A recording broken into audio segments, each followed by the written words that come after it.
हम सिर्फ इंडिया से दोस्ती कर लें ना, दोस्ती कर लें, तो हमारी आधी गुर्बत ख़त्म हो जाएगी दुनिया से।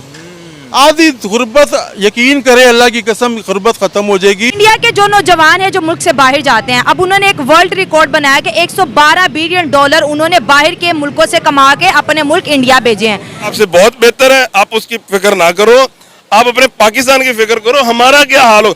हर बंदा परेशान है, पता नहीं सुबह क्या होगा, शाम क्या होगा। और हमसे तो अभी सुनने में आ रहा है कि इंडिया तो पहले वो चांद पे पहुंच गया है। आज वो खबर आई है कि जी 100 पता नहीं कितने अरब डॉलर उनके मुल्क में आए हैं। 112 अरब डॉलर जो है वो उनका जो वजीर आजम है वो उनकी दिल की धड़कन है। हम मुसलमान उनके जो प्राइम मिनिस्टर हैं जी, उनके जो प्राइम मिनिस्टर हैं मोदी है, वो उनकी दिल की धड़कन है।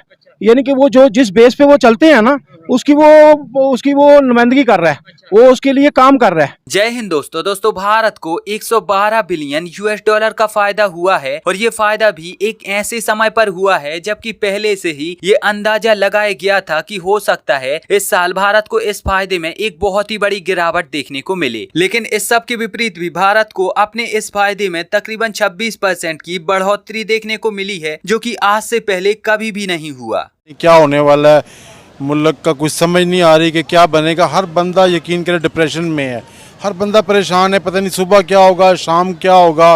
और हमसे तो अभी सुनने में आ रहा है कि इंडिया तो पहले वो चांद पे पहुंच गया है। आज वो खबर आई है कि जी 100 पता नहीं कितने अरब डॉलर उनके मुल्क में आए हैं।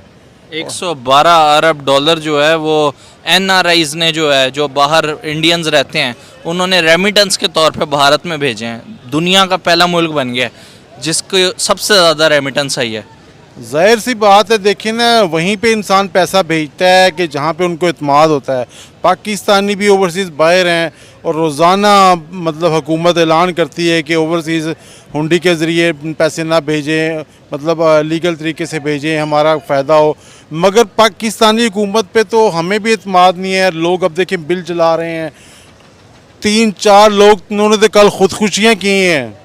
माओ ने खुदकुशी कर ली है कि बच्चों के मैं पालूंगी या कि मैं बिल दूंगी, उसने जहर की गोलियां खा ली हैं। ठीक है, अब इस मुल्क के इतने हालात हैं कि सिविल नाफरमानी की तरफ ये जा रहा है, तो इस मुल्क में तो कोई पागल तो नहीं कि पैसा भेजेगा। जो भेजता भी होगा वो भी कहता होगा कि यार इधर ही रोक लूँ, ये भी मेरा पैसा कहीं गलत ही जगह ना चला जाए। अब दरअसल हाल ही में आई मीडिया रिपोर्ट्स के अनुसार सुनने में ये पता चला है कि भारत के जो रेमिटेंसेस हैं उनमें 26% की ग्रोथ हमें देखने को मिली है। और भारत जो कि पहले से ही दुनिया का सबसे बड़ा रेमिटेंस रिसीवर है, तो भारत के रेमिटेंस में और भी ज्यादा वृद्धि हुई है। अब अगर यहाँ पर आप रेमिटेंस का मतलब नहीं जानते तो मैं आपको बता दूं कि जो भारतीय लोग होते हैं, यानी कि जो एनआरआई होते हैं, जो कि दुनिया भर के अलग अलग देशों में रहकर पैसा कमाते हैं और वो पैसा भारत में अपनी फैमिली, अपने परिवार के अन्य सदस्यों के लिए भेज देते हैं, तो वो ही रेमिटेंस कहलाता है। मतलब सीधे शब्दों में जो दुनिया भर के देशों से एनआरआईओं के द्वारा भारत में विदेशी करेंसी भेजी जाती है, वही रेमिटेंस कहलाता है। इससे पहले वित्तीय वर्ष 2021-22 में जो भारत के रेमिटेंस थे वो 100 बिलियन यूएस डॉलर तक पहुंच गए थे। लेकिन फिर इसके बाद जब रशिया यूक्रेन युद्ध शुरू हुआ और पूरी दुनिया में मंदी का माहौल आ गया और जो कंपनियां हैं वो अपने एम्प्लॉय को जॉब से बाहर निकालने लगी, तो इसके बाद ये अंदाजा लगाया जा रहा था कि हो सकता है कि जो भारत में रेमिटेंस आते हैं उसमें हमें एक बहुत ही बड़ी गिरावट देखने को मिले। लेकिन इस सब के विपरीत जो चौंका देने वाली बात सामने निकल कर आई वो ये थी कि वित्तीय वर्ष 2022-23 के जो रेमिटेंस थे उसमें हमें 26% की बढ़ोतरी देखने को मिली, जबकि अंदाजा ये लगाया जा रहा था कि हो सकता है कि इसमें बड़ी गिरावट होगी। तो ये 26% की बढ़ोतरी हुई और इसकी वजह से जो 100 बिलियन यूएस डॉलर के रेमिटेंस थे वो बढ़कर अब 112 बिलियन यूएस डॉलर के रेमिटेंस हो चुके हैं। भारत के जो रेमिटेंस थे वो हर साल 5%, 10% या फिर 15% से बढ़ोतरी कर रहे थे। लेकिन वित्तीय वर्ष 2022-23 में हमें पहली बार ये देखने को मिला कि भारतीय रेमिटेंस ने 26% से बढ़ोतरी की। और ये सब इसीलिए पॉसिबल हो पा रहा है क्योंकि पहले जो भारतीय विदेशों में जाते थे नौकरी करने के लिए, तो वो लेबर बनकर जाते थे और वो छोटा काम करते थे, उनको बहुत कम सैलरी मिलती थी। लेकिन अब जो भारतीय विदेशों में जाते हैं तो वो वहां पर जाकर उन देशों का उपयोग करके अपनी खुद की कंपनियां या फिर अपने खुद के स्टार्टअप वहां पर खोल रहे हैं, साथ ही साथ अगर वो दूसरी कंपनियों में भी जॉब करते हैं तो वो बहुत ही बड़े पद पर होते हैं, इतने बड़े पद पर होते हैं कि कंपनियां उनको वहां से बाहर नहीं निकाल पाती। अब भले ही फिर देश में कितनी ज्यादा मंदी आ जाए, लेकिन बहुत सारे भारतीय कंपनियों में ऐसे पद पर होते हैं कि कंपनी उनको चाहकर भी नौकरी से नहीं निकाल पाती। तो यही वो कारण है कि जिसकी वजह से जो भारत के रेमिटेंस हैं वो कम होने की बजाय और भी ज्यादा बढ़ रहे हैं। अब इन एनआरआईओ के द्वारा जो भारत में रेमिटेंस भेजा जा रहा है, ये रेमिटेंस भारत की अर्थव्यवस्था में एक बहुत ही बड़ा योगदान देती है और भारत सरकार को कई बहुत सारे बड़े बड़े काम करने में मदद मिल जाती है। और इन रेमिटेंस की वजह से ही भारत सरकार दूसरे देशों के मुकाबले भारत में महंगाई पर काफी हद तक कंट्रोल पा रही है। इतना ही नहीं, जो भारत के विदेशी मुद्रा भंडार में हमें ज्यादातर बढ़ोतरी देखने को मिलती है तो उसका भी एक यही कारण है। भारत सरकार इस रेमिटेंस का उपयोग कच्चा तेल खरीदने के लिए या फिर कई और ऐसी जगहों पर करती है जहां पर कि उन्हें विदेशी करेंसी में पेमेंट करनी पड़ती है। और फिर इस रेमिटेंस की वजह से ही भारत सरकार को बड़ी मात्रा में रुपए को बेचकर विदेशी करेंसी नहीं खरीदनी पड़ती और इसकी वजह से रुपए में हमें ज्यादा गिरावट भी देखने को नहीं मिलती। और जब रुपए में ज्यादा गिरावट नहीं होती तो यही एक कारण है कि जिसकी वजह से देश में महंगाई ज्यादा नहीं बढ़ पाती। इंडिया के जो नौजवान हैं जो मुल्क से बाहर जाते हैं, अब उन्होंने एक वर्ल्ड रिकॉर्ड बनाया कि 112 बिलियन डॉलर उन्होंने बाहर के मुल्कों से कमा के अपने मुल्क इंडिया भेजे हैं। दुनिया में आज तक कोई भी मुल्क जो है इतना पैसा बाहर से ज़ाहिर जॉब करते हैं, सैलरीज मिलती है, अपने मुल्क उन्होंने भेजा है, जो उनकी जीडीपी का 3.2% हिस्सा बन गया है।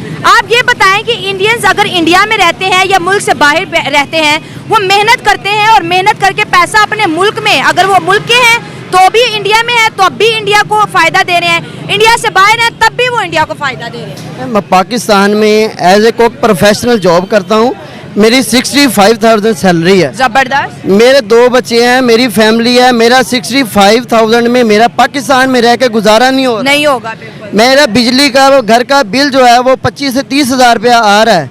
जो हमारे ओवरसीज़ भाई हमारे मुल्क पाकिस्तान से बाहर गए हैं वो हमारे से ज़्यादा मशक्क़त वहाँ पे करते हैं, हमारे से ज़्यादा वो जो है ना वो पैसा कमा रहे हैं। पाकिस्तान में क्यों नहीं भेज रहे?